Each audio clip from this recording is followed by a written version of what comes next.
Hi, I'm Alex from the Zscaler Customer Success Engineering team. In this series of short videos, we're taking a look at the baseline recommendations for the configuration of Zscaler Private Access. This is part 1, the value of ZPA.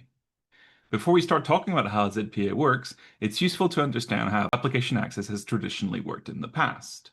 For 30 years, enterprises have relied on network-centric methods to connect users to the network and by extension to the applications running on it.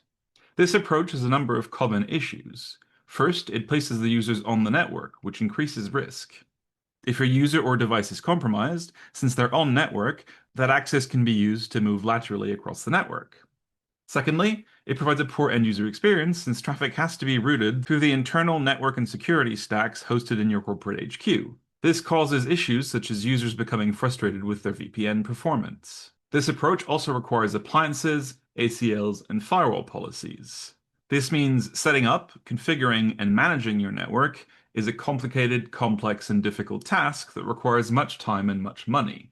This approach also means that there's no ability to provide application segmentation, there's a lack of visibility into app-related activity, and since your applications are exposed to the internet to allow for inbound connections, there's the opportunity for attackers to leverage this to perform DDoS attacks against your network infrastructure. Additionally, the way users work has changed, and with applications moving to the cloud, the perimeter is extended to the internet. This has rendered network-centric solutions like remote access VPNs mostly obsolete. With that in mind, here's how ZPA works. First, let's define the components that are involved in making ZPA work. Primarily, these are the ZPA Service Edge, which brokers connections between the application and the user and enforces access policies. Zscaler Client Connector, which sits on the user's endpoint and is responsible for forwarding traffic to the Zero Trust Exchange. And the App Connectors, which sit near applications and connect authorized users to applications they are authorized to access only. As an example, here's the typical flow for a user accessing an application that they're authorized to access. First, the user authenticates with their IDP. Secondly, the user attempts to access their application. The ZPA Service Edge then enforces policy.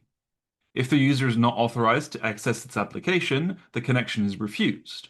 Otherwise, the ZPA Service Edge sends a dispatch to the connector group.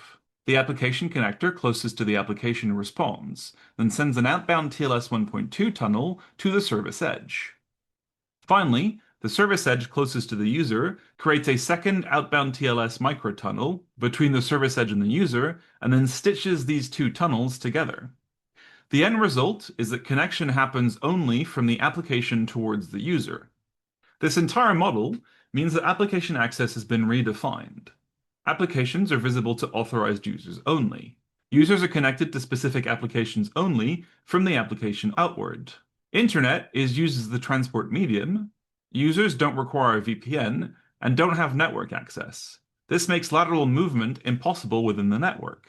This notion of attack surface and attack surface reduction is especially important. As an example, let's compare the attack surface between a traditional castle and moat security setup and ZPA.